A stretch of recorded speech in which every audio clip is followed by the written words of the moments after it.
We now move on to a sequence with Elrond, and another very close shot, very shallow depth of field.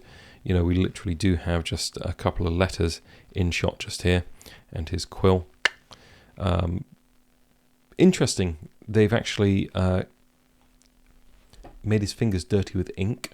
That's a very specific detail about the fact that he's writing, he's focused, it's not all perfect, and I kind of respect that. Golden trees in the background, quite a hard push of light coming in from this side, which does feel more like sunlight, something catching on his cheek, so we know it's kind of high because it's not getting underneath, and you kind of see it on the top of his chin just there, and on the side just there, and more on the top of the arch above his eyebrow just there, just his forehead. You see it coming in a little bit more toppy, so pushing it in, toppy light, just not toppy but higher light just there. We've got his book in the foreground, and then apart from that it's just a sea of bokeh, and then a little bit of something tickling his ear on that side as well. Got that classic look of light through skin, so we know it's kind of slightly behind him, pushing in, and you can actually see the shadow that is happening just around there of his ear on his sort of where his side bone would be, where his cheek is. So we know there's another light source here as well, a little bit lower in level, but it is then playing across through his skin just here. Helps to give him form, but again, we're quite a low contrast ratio. We're seeing quite a lot of skin. We're not going very down on either side. Cutting to the shot where it shows everything a little bit wider. This kind of continues because we've got this sunlight coming in, playing all across here. You know, it's just getting the backs of everyone. We can see now that what was giving the golden bokeh in the background is all of these golden trees, whole forest of them. And within this, looking at framing again, he has this set of branches that are all roughly going in the same direction, a little bit on or off the diagonals, but it's natural for a tree. He is in this position, he's kind of up with his feet like that. She's in the center, his quill's just there. There's a lot that draws us in to that center area. Now I know you can go down the cliche of like drawing Fibonacci, forget how you say it, spirals and everything, but there's some really stark techniques they're using to create their frames here, and a lot of it is to do with creating elements that draw your eye into what the subject matter of the frame is meant to be. This might be the first time that we see an elf get full, hard, frontal light that isn't in a battle scene. You know, it's like he was backlit a moment ago and we felt like maybe we go down that route again, but no, they stick with it, and he's getting hard frontal light. We can see in his eyes just there, so it's off up here, blasting into his face, and that you can see the line of the shadow going down just there.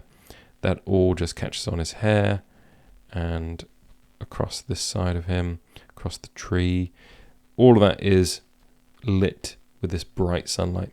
But then we don't have a really dark side, so he's definitely getting return, which, as we've already said a few times, means a frame on this side, just pushing a little bit of that back in.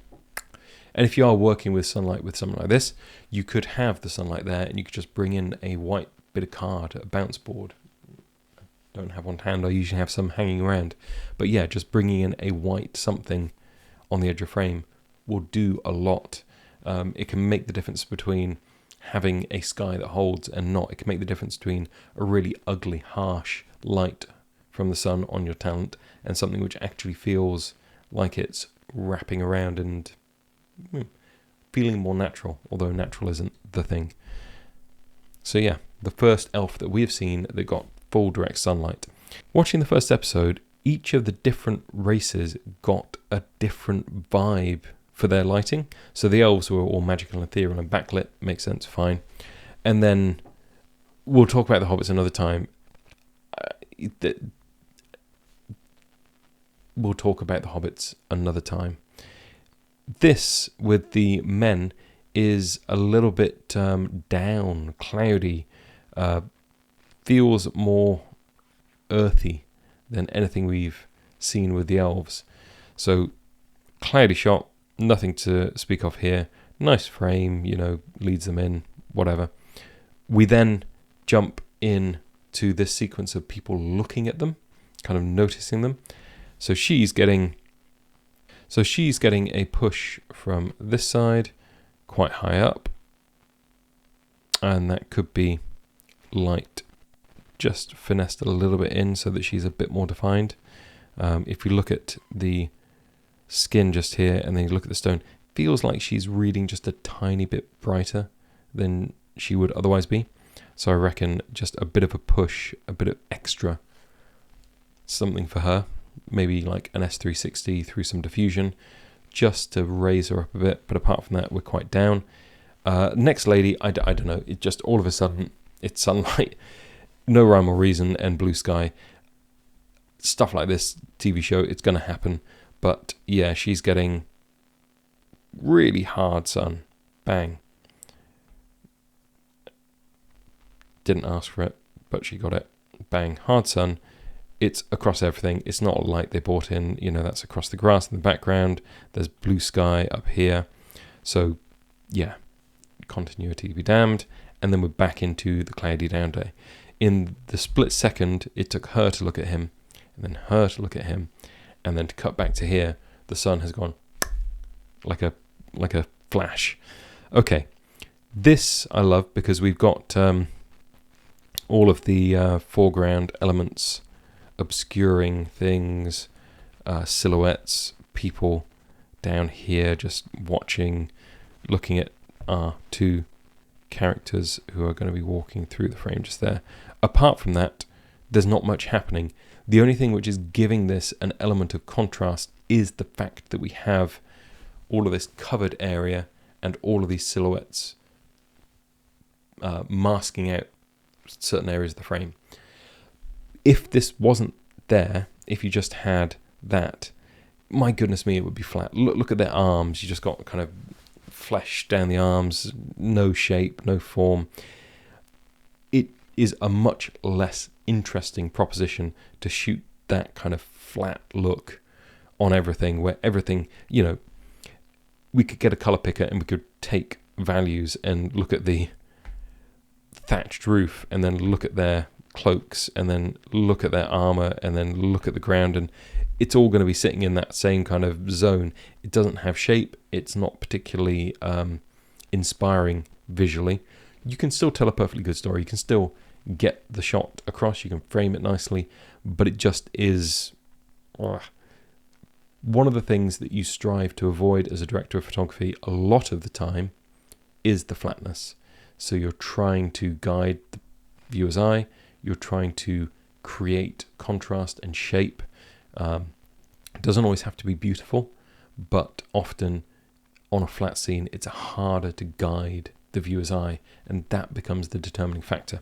So we move from this into something which does have a bit more shape, and I guess we're led to believe that these guys are under a cover of some sort because they're down on this side, he's down on this side. Background is still getting that flat light. Our guy walking through is a little bit down here, but then he's getting something of a push from this direction. So, maybe a fly swatter or something. Everything, a fly swatter is like a big cherry picker with a big frame on. It goes out over the top of your scene and allows you to diffuse sunlight or put negative over the top. You could maybe do this with a big frame on a couple of long johns, Stratocrank something, 20-foot frame over the top. We can see a little bit that all of this area of mud on the right is playing a little bit down and getting less reflections than this. And it might just be the angle of it to the camera, but all of this is getting the good reflections. So yeah, big neg on this side. Taking everything down, maybe edging a little bit over the top, and then potentially not a given, but potentially we'd have a light very diffused, pushing, so we give him a little bit more of an edge as he moves through the frame.